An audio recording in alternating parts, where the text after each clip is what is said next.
तो यहाँ प्रसंग चल रहा है कि पहले हम ये निर्णय करेंगे कौन से सदग्रंथ जिनको हम आधार मान करके चले। उसके बाद आते हैं पवित्र बाइबल। पवित्र बाइबल के अंदर 3 बुक हैं जो इकट्ठी जल्द की गई हैं। एक है तौरात, दूसरी होली बुक है जबूर और तीसरी है इंजील। ये तीनों की तीनों बुक का ज्ञान इस ब्रह्म का डायरेक्ट दिया हुआ है, सरपुरुष का। और चौथी उनकी बुक है जो इस्लाम धर्म माना जाता है, बाबा आदम से लेकर यहाँ तक उनकी चौथी जो होली बुक वो मानते वो है कुरान। तो वो कुरान का ज्ञान भी सरपुरुष इस ज्योत स्वरूपी निरंजन का ही दिया हुआ है।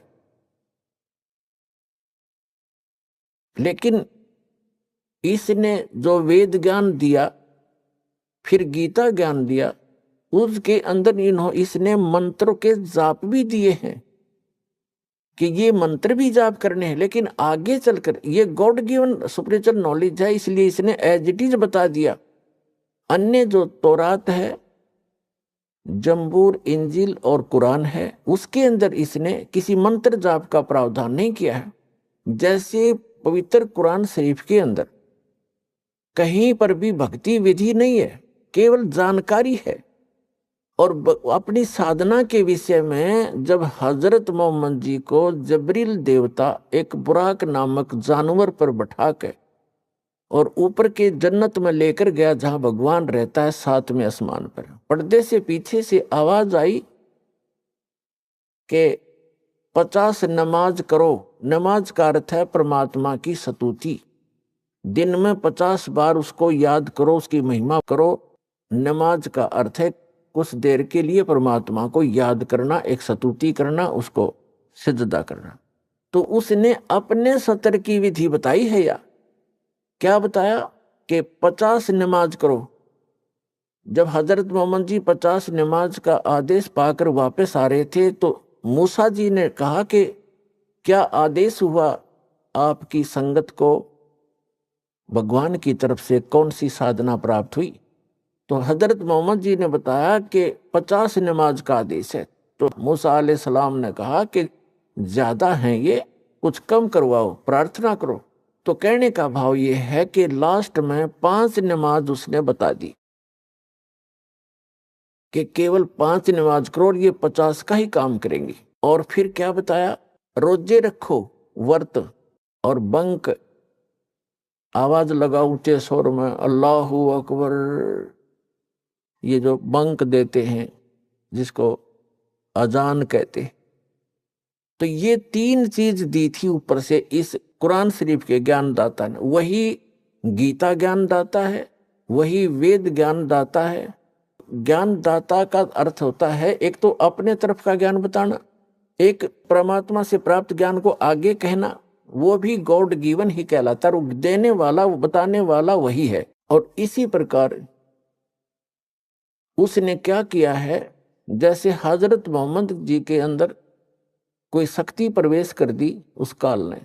हजरत मोहम्मद बोला करते थे, उनके साथ रहने वाले या तो उसको याद कर लेते थे उन आयतों को, या लिख लिया करते थे, जैसा भी उनका प्रावधान रहा है। तो उसने क्या बताया है, जैसे गीता अध्याय नंबर 4 के श्लोक नंबर 34 में कहा है कि जो तत्व ज्ञान परमात्मा स्वयं आकर बताते हैं वो तत्व ज्ञान है। वो परमात्मा के बारे में पूर्ण जानकारी है, उस अल्लाहू अकबर के, कंप्लीट गॉड के, समर्थ भगवान के, पूर्ण परमात्मा की जानकारी उस तत्व ज्ञान के अंदर है। और उसको किसी तत्वदर्शी संतों से पूछ लो तो कुरान शरीफ के अंदर सूरत फुरकानी 25 चैप्टर 25 और आयत नंबर यानी श्लोक नंबर 52 से लेकर 59 में कहा है कि हे हजरत मोहम्मद, कुरान शरीफ का ज्ञानदाता अपने रसूल हजरत मोहम्मद जी को कह रहा है कि आप केवल कबीर भगवान की, उस कबीर अल्लाह की भक्ति करें। ये उसको बड़ा कहते हैं, कबीर का अर्थ बड़ा करते हैं, हम बड़ा ही मानकर चल लेंगे। कबीर अल्लाह की भक्ति कर। और ये काफिर उसका विरोध करते हैं कि कबीर और कोई बड़ा भगवान नहीं है, कबीर भगवान नहीं है। आप इनकी बातों में मत आना। कबीर अल्लाह के लिए, कबीर भगवान के लिए संघर्ष करना, जिहाद करना, लठ नहीं बजाना, कत्लेआम नहीं करना, एक संघर्ष करना। तो आप उनकी मत मानना, वो आपकी बात को नहीं मानते, इतनी सी बात है। और फिर कहा कि ये कबीर अल्लाह, ये बड़ा भगवान कहते, बड़ा अल्लाह, बड़ा भगवान, बड़ा खुदा वही है जिसने सब आसमान और जमीन के बीच में है जो कुछ बनाया। कोई बहू बनाई, कोई ससुरा बनाया, कोई सास बनाई, यानी सारी सृष्टि जिसने रची। और 6 दिन में सृष्टि रचकर 7वें दिन तख्त पर जा बैठा, वो अल्लाह बड़ा है, वो अल्लाह कबीर है। और उसकी खबर किसी बाखबर से पूछ लो। इससे सिद्ध है कि कुरान शरीफ का ज्ञान भी कंप्लीट नहीं है, वेदों का ज्ञान भी कंप्लीट नहीं है, गीता जी का ज्ञान भी कंप्लीट नहीं है। और ये सभी ग्रंथ जो दास ने बताया, पवित्र बाइबल जिसमें 3 बुक हैं, वो इकट्ठी जल्द है, तौरात, जंबूर और इंजील, और कुरान शरीफ चौथी या अलग से है। ये इसी एक ही भगवान सरपुरुष ब्रह्म ने ही बोला है ये ज्ञान। तो इसने जो सबसे पहले वेद दिए, फिर गीता दी, उनमें मंत्रों का प्रावधान कर दिया था। उसके बाद इसने अपने कंप्लीट अपने हिसाब का ज्ञान दिया है कि 5 वक्त की नमाज, रोजे और बंक, बस बिस्मिल करने का आदेश, कोई हलाल करने का आदेश ऊपर से हजरत मोहम्मद जी नहीं लेकर आए। तो ये आगे प्रथाएं वैसे चल पड़ती हैं जो हानिकारक होती हैं। यदि मुसलमान भाई उसका भी पालन करते, केवल उसी 3 चीजों पर रुके रहते, तो बहुत से पापों से बचे रहते और ये जीव हिंसा का पाप इनके सिर ना मंडा जाता।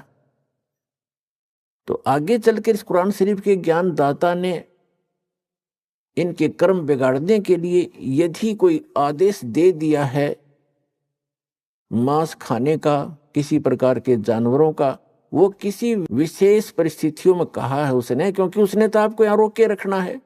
लेकिन पूर्ण परमात्मा का आदेश किसी भी प्राणी को नहीं है। यदि सत साधना करते रहोगे, आपको किसी चीज का अभाव नहीं रहेगा, यहां पर भी नहीं रहेगा।